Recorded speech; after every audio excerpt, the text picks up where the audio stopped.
as Northerners reviews necessary things Biafrans must do if eventually gain Biafran freedom. We all know Nigeria is rife with corruption. A trip to Abuja will educate you on the country's high level of corruption to compensate for their utter corruption. Some of these well-known lawmakers have fleets of luxury cars lined up in their garage alongside lavish mansions.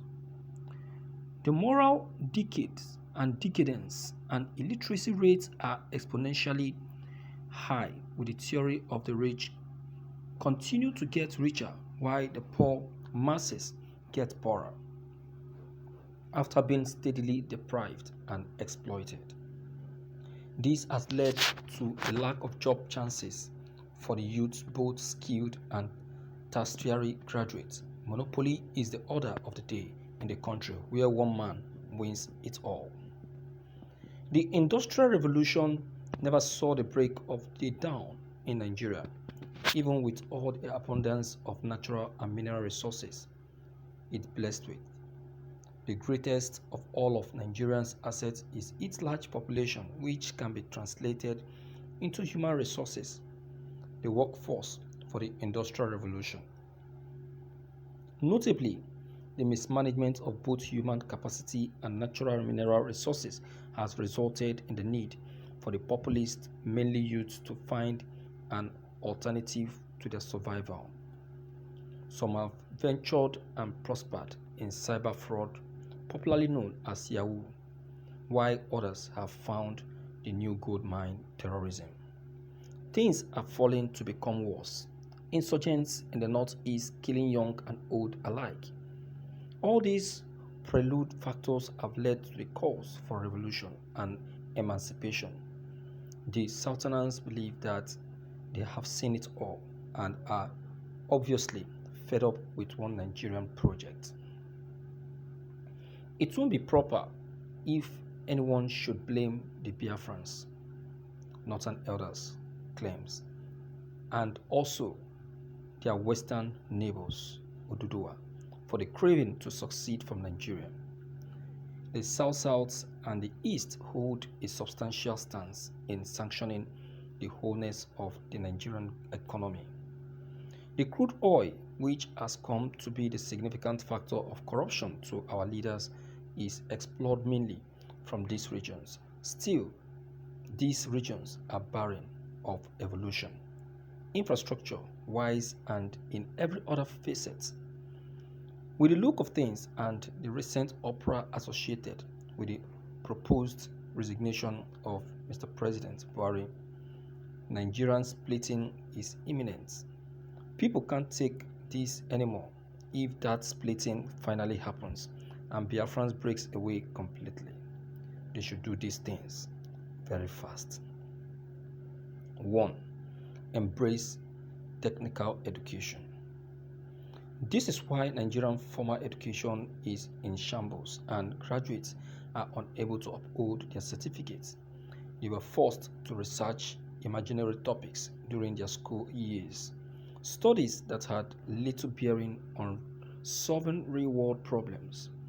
Consider a chemistry student who never saw chlorine until after graduation, or a medical student who never did a detailed gross practical until after graduation.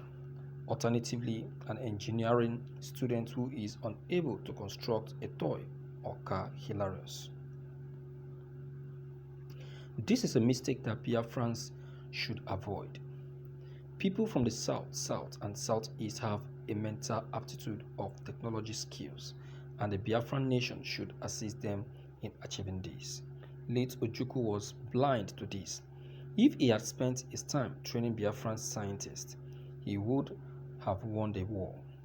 He would have imported foreign scientists who had been rejected by their countries to train the locals how to develop the technology. When Nigerians saw how strong Biafrans were in terms of arms, they would have surrendered in an instant. Not like, I want this for Nigeria. Biafrans should be technological, advanced enough to compete with world superpowers.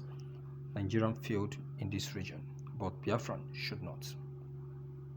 Stability in electricity.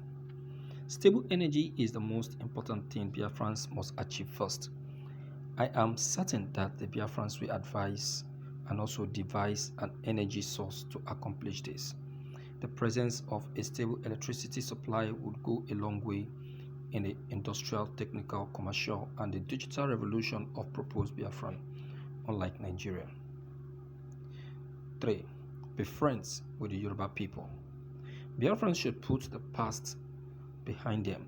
The Yoruba people are among the nicest and most welcoming people on the planet. Biafrans would have won the war had it been for the Yoruba people betrayal according to tradition. The Yoruba are friendly yet fearful people who dislike war. They are the most valuable allies and Biafran people can have. All allegiance with the Ojukwu people will foster further advancement of both nations since they are likely on the same page.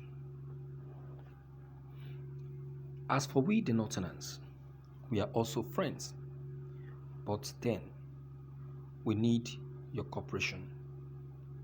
We need your understanding, but then not all of us knows it all. In fact, I am very, very perplexed. Sometimes I get perplexed seeing Northerners telling us all this and making us believe that they are still strongly by our side. Then I will now ask myself, how true is this coming from these Northerners? Are they not fooling us? Well, looking at the way they have been coming out strong since this week, putting it up to the President Buhari and some other leaders in Nigeria, forcing them to give the Biafrans their republic, you will see that they meant it. Anyway, they meant it. All right. Okay. If that be the case, I will say that the Biafrans are already at the verge of actualizing their freedom. Very much at the verge. You understand? At least they have tried. They have tried. The Northerners themselves, they know. They know that the Biafrans are, really deserve a republic. And they know that they have really made enough sacrifice. And they know that the constitution has been very much unfavorable to them. They know. So, my dear viewers, with all this that has just been taken notes of by the northern people, the elders, what do you think and what's your own idea? Please deem it fit to come in, at least let's hear from you and know what your own opinion is on this matter. Don't forget to leave your comment below the comment box. Click on the subscription buttons as well as the bell button to receive more updates. Thank you.